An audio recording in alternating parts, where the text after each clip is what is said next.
Good afternoon, students. Welcome to the online class of ABM Perar College. ఈరోజు మన fourth unit ఎవల్యూషన్లో gene frequencies gene pool అనే topic చెప్పుకుందాం. Gene pool and gene frequencies. Gene pool అంటే ఏంటి, gene frequencies అంటే ఏంటి అనే దాని గురించి డిస్కస్ చేద్దాం. So what is the meaning of gene pool? Gene pool అంటే ఏంటి అనేటువంటి చూస్తే, first of all gene pool అనేటువంటిది ఏంటంటే the genetic composition of a population is called gene pool. The genetic composition of a population అంటే ఒక పాపులేషన్లో ఉండేటువంటి genetic combinations, అంటే వాళ్ళలో ఉన్నటువంటి జీన్స్, ఆ జీన్స్ మొత్తం ఆ జెనెటిక్ కాంబినేషన్స్, ఆ నెంబర్ ఆఫ్ జీన్స్ ఏవైతే ఉన్నాయో అన్నిటికీ కలిపి జీన్ పూల్ అని చెప్పి పిలుస్తూ ఉంటాం మనం. అప్పుడు సింగిల్గా అంటే జీన్ అంటాం మనం. అదే నెంబర్ ఆఫ్ జీన్స్ అన్నిటినీ కూడా మనం తీసుకుని కన్సిడర్ చేస్తే దాన్ని జీన్ పూల్ అంటాం మనం. సో అదే ఆ ఒక పాపులేషన్లో ఉండేటువంటి మొత్తం టోటల్ నెంబర్ ఆఫ్ జీన్స్, ఆ జెనెటికల్ కాంబినేషన్ కాంపోజిషన్ ఏదైతే ఉందో ఆ జెనెటికల్ కాంపోజిషనే ఆ పాపులేషన్ యొక్క జీన్ పూల్ అనేటువంటిది అవుతుంది. దాంట్లో the total number of genes in a population, otherwise it's also called as the total number of genes in a population is called as gene pool. అంటే ఒక పాపులేషన్లో టోటల్ నెంబర్ ఆఫ్ జీన్స్ అంటే మొత్తం ఎన్ని jeans ఉన్నాయి ఆ total population అనేటువంటి దాన్ని మనం చూస్తే కనుక ఆ టోటల్ నెంబర్ ఆఫ్ జీన్స్ ఏవైతే ఉన్నాయో దాన్నే జీన్ పూల్ అని చెప్పి పిలుస్తూ ఉంటాము. అలాగే gene pool is not static. Gene pool is not static but changes always due to, అంటే జీన్ పూల్ అనేటువంటిది ఎప్పుడు కూడా స్టాటిక్గా ఉండదు. స్టాటిక్ అంటే ఏంటి, స్టాండర్డ్ అంటే కాన్స్టెంట్. జీన్ పూల్ అనేటువంటిది ఎప్పుడు కూడా స్టాండర్డ్గా కాన్స్టెంట్గా ఉండదు. But it changes sometimes because of some factors. కొన్ని ఫ్యాక్టర్స్ వల్ల జీన్ పూల్ అనేటువంటిది చేంజ్ అవుతూ ఉంటుంది. ఏంటి ఆ ఫ్యాక్టర్స్ ఏమున్నాయి, జీన్ పూల్ని చేంజ్ చేసేటువంటి ఫ్యాక్టర్స్ ఏమున్నాయి అనేటువంటి చూస్తే మనకి ఒకటి జీన్ మ్యూటేషన్స్, రెండు gene flow, third genetic drift, fourth natural selection. So these are the four factors which change the gene pool in the populations. ఆ పాపులేషన్లో జీన్ పూల్ అనేటువంటి దాన్ని చేంజ్ చేయడానికి కారణమయ్యేటువంటి కొన్ని క్యారెక్టర్స్ ఏవైతే ఉన్నాయో అవే ఇవి అన్నీ కూడా. జీన్ మ్యూటేషన్స్ లేదా gene flow, next genetical drift and natural selection. Genetic mutation, gene mutations అంటే ఏంటి, change, sudden changes in the genes are called as genetic mutations. Sudden random change in the genes called gene mutations. చెప్పాను already mutations గురించి. Hugo de Vries, PH Morgan, ఇలా number of సైంటిస్టులు mutations గురించి study చేశారు. అలాగే ఆ మ్యూటేషన్స్ వల్ల ఏమవుతుందంటే పాపులేషన్లో ఆ జీన్ పూల్ అనేటువంటిది చేంజ్ అవ్వడానికి ఎక్కువగా అవకాశం ఉంది. Next gene flow. Gene flow అంటే ఏంటి, జీన్స్ అనేటువంటి ఫ్లో అవడం. చెప్పాను మైగ్రేషన్స్ వల్ల, మెయిన్గా ఇమిగ్రేషన్ వల్ల, మైగ్రేషన్స్ వల్ల, అంటే న్యూ ఇండివిజువల్స్ వేరే ప్లేస్ నుంచి ఈ ప్లేస్కి రావడం వల్ల, అలాగే ఇక్కడ ఉన్నటువంటి కొన్ని యానిమల్స్ వేరే ప్లేస్కి మైగ్రేట్ అవ్వడం వల్ల, ఇలాగా చేంజ్ అవ్వడం వల్ల ఏమవుతుందంటే జీన్ ఫ్లో అనేటువంటిది చేంజ్ అవుతూ ఉంటుంది. తద్వారా ఏంటంటే because of that gene flow which changes the causes the changing in the gene pool. Next genetical drift. Genetic drift అంటే ఏంటి, జెనెటిక్ డ్రిఫ్ట్ అంటే the change of gene composition by chance, not by natural selection. అంటే by chance genetical పూల్లో లేదా gene పూల్లో లేదా gene ఫ్రీక్వెన్సీలో change రావడాన్ని ఏమంటారంటే జెనెటిక్ డ్రిఫ్ట్ అని చెప్పి పిలుస్తూ ఉంటారు. ఇది నెక్స్ట్ క్లాస్లో ఇంకా డీటెయిల్గా వస్తుంది. Next natural selection. Natural selection అంటే ఏంటి? Nature it self selects the which animal survives in the nature or which animal can be extinct in the nature. అంటే నేచరే సెలెక్ట్ చేస్తూ ఉంటుంది. ఏ ఆర్గానిజం నేచర్లో సర్వైవ్ అవ్వాలి, ఏది సర్వైవ్ అవ్వకూడదు అనేటువంటిది సెలెక్ట్ చేస్తూ ఉంటుంది. ఆ న్యాచురల్ సెలెక్షన్లో కూడా జీన్స్లో కొన్ని చేంజెస్ వచ్చాయి. జీన్ పూల్ అనేటువంటిది చేంజెస్ రావడం అనేటువంటిది జరుగుతూ ఉంటుంది. అంటే ఆ నేచర్కి తగ్గట్టుగా యానిమల్స్ చేంజ్ చేసుకునేటప్పుడు ఆ జీన్ ఫ్రీక్వెన్సీస్లోను జీన్ పూల్లోను చేంజెస్ వస్తూ ఉంటాయి. అలాగే న్యాచురల్ సెలెక్షన్ కూడా జీన్ పూల్ చేంజ్ అవ్వడానికి మెయిన్ రీజన్ అనేటువంటి చెప్పుకోవచ్చు మనం. So these are the main reasons for changes of the changing within the gene pool of the population. పాపులేషన్లో జీన్ పూల్ అనేటువంటి దాంట్లో చేంజ్ రావడానికి జీన్ మ్యూటేషన్స్, నెక్స్ట్ దీంట్లో gene flow, genetic drift, natural selection ఇలాంటివన్నీ కూడా కారణం అవుతాయి. Next if the variation occurs for a long time so they never interbreed. Variation of individual over time in a population due to change in gene pool is called as micro evolution. అంటే gene పూల్లో changes రావడం వల్ల gene పూల్లో changes వచ్చి కొంత టైంలో ఒక living organisms లేదా పాపులేషన్లో వేరియేషన్స్ అనేటువంటి వస్తూ ఉంటాయి.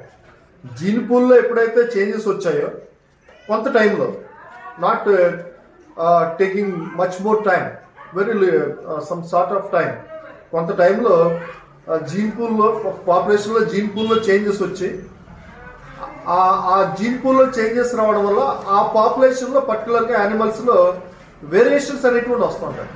ఆ వేరియేషన్స్ రావడం వల్ల ఆ యానిమల్స్ నెక్స్ట్ వేరే స్పీషీస్ కింద మారడానికి అవకాశం ఎక్కువ ఉంటుంది. దాన్నే మైక్రో ఇవల్యూషన్ అని చెప్పి పిలుస్తుంటారు. Micro evolution, variation of individuals over time in a population due to change in gene pool.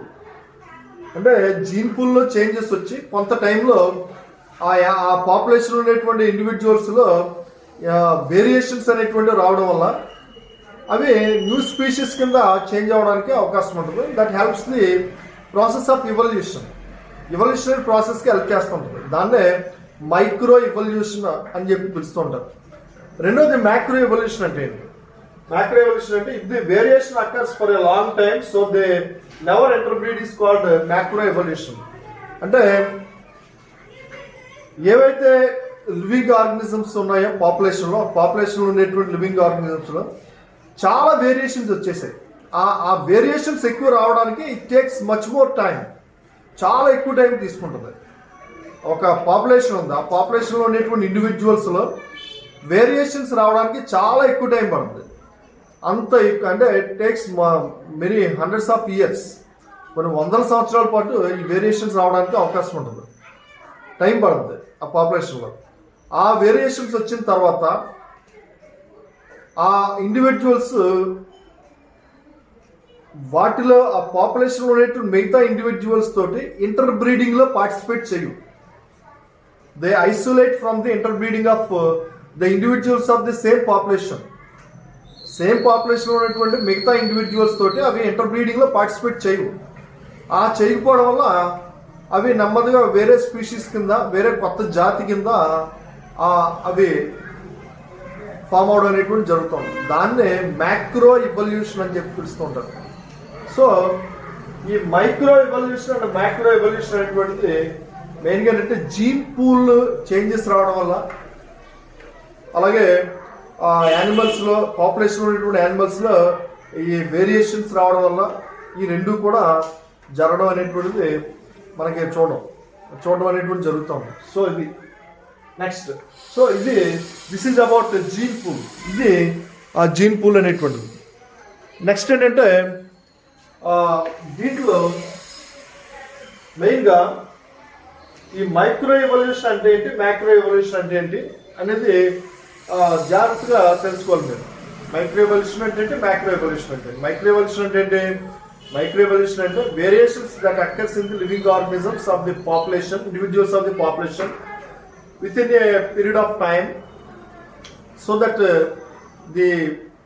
they can be developed into new species in the due course of time. కొంత పాపులేషన్లో ఈ gene పూల్స్లో change రావడం వల్ల ఆ యానిమల్స్లో ఆ ఇండివిజువల్స్లో variations వస్తాయి. ఆ variations వచ్చినటువంటివి కొన్ని కొత్త స్పీషీస్ ఫామ్ అవడం జరుగుతుంటుంది. అది కొంత టైంలో జరుగుతుంది, తక్కువ టైంలో. దాన్ని మైక్రో ఎవల్యూషన్ అంటారు. నెక్స్ట్ మ్యాక్రో ఎవల్యూషన్ అంటే ఏంటి? ఏవైతే వేరియేషన్స్ అనేటువంటివి పాపులేషన్ ఇండివిజువల్స్లో వేరియేషన్స్ రావడం, ఆ వేరియేషన్ రావడానికి చాలా ఎక్కువ టైం పడుతుంది.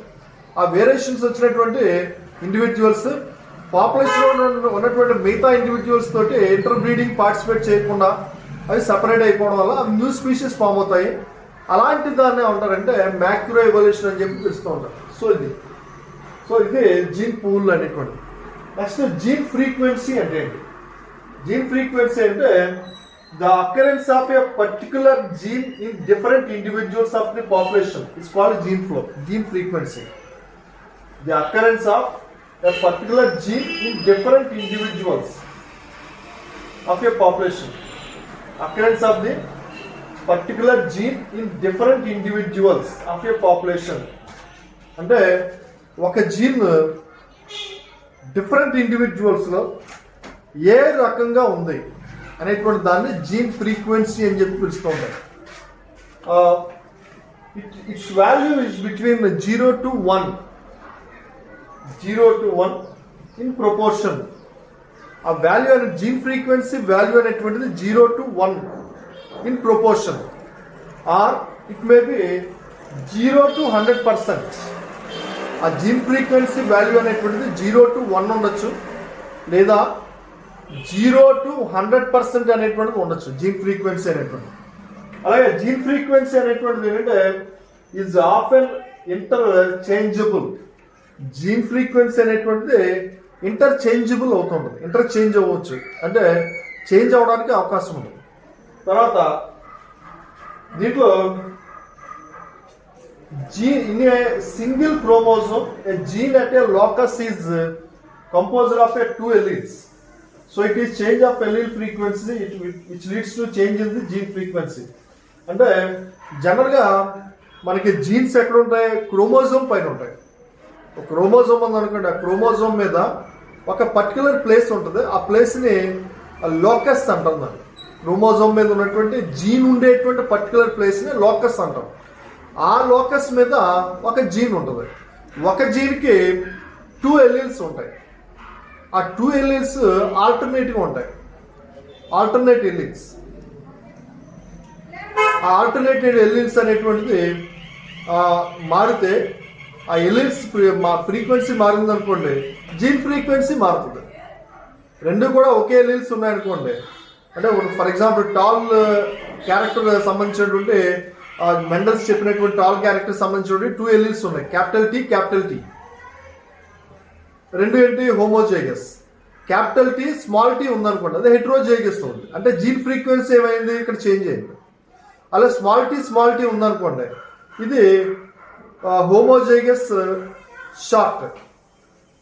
సో ఇలాగా ఎలీల్ ఫ్రీక్వెన్సీ చేంజ్ అయితే జీన్ ఫ్రీక్వెన్సీ చేంజ్ అవుతుంది. జీన్ ఫ్రీక్వెన్సీ చేంజ్ అయిందంటే పాపులేషన్లో వేరియేషన్స్ అనేటువంటివి రావడానికి ఎక్కువ అవకాశం ఉంది. సో అది మెయిన్గా. నెక్స్ట్ ఈ జీన్ ఫ్రీక్వెన్సీ అనేటువంటి దాన్ని ఎక్స్ప్లెయిన్ చేయడానికి మనకి అనేక మంది సైంటిస్టులు కొన్ని ఎక్స్పెరిమెంటేషన్స్ చేశారు. ఇది ఆల్రెడీ మీకు బయోటెక్నాలజీలో చదివి ఉంటారు. దీన్ని హార్డీ అండ్ వీన్బర్గ్ ఈక్విలిబ్రియం అనేటువంటి చదివి ఉంటారు.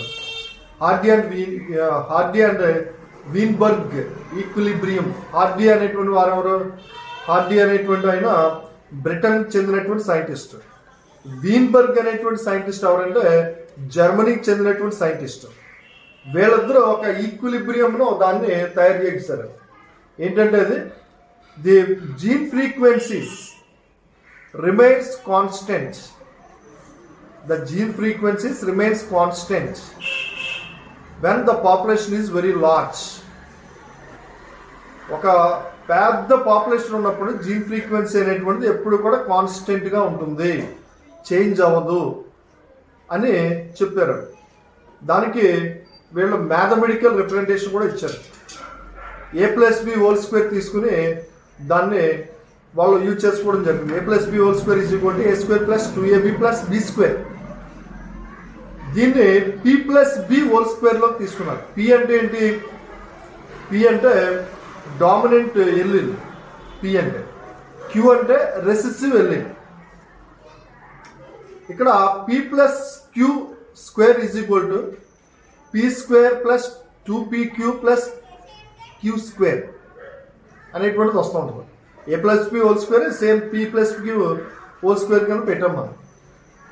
a+b² = a² + 2ab + p². అలాగే p+q² = p² + 2pq + q². ఇక్కడ p అంటే ఏంటంటే డామినెంట్ ఎల్లిన్, q అంటే ఏంటంటే రెసిసివ్ ఎల్లిన్, p² అంటే ఏంటంటే homozygous dominant allele frequency. Homozygous dominant allele frequency లేదా డామినెంట్ ఎల్లిల్ హోమోజైగస్ ఫ్రీక్వెన్సీ.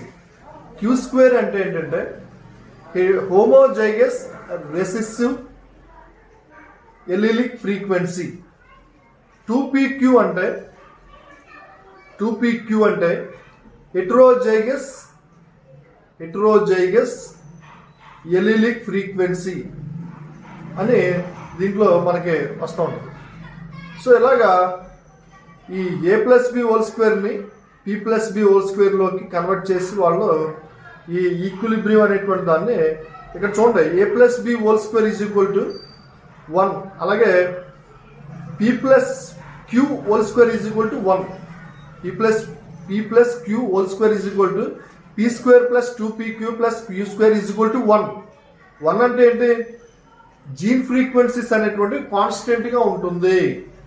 ఎప్పుడు జీన్ ఫ్రీక్వెన్సీ అనేటువంటి కాన్స్టెంట్గా ఉంటుంది పాపులేషన్లో అంటే when the population is very large.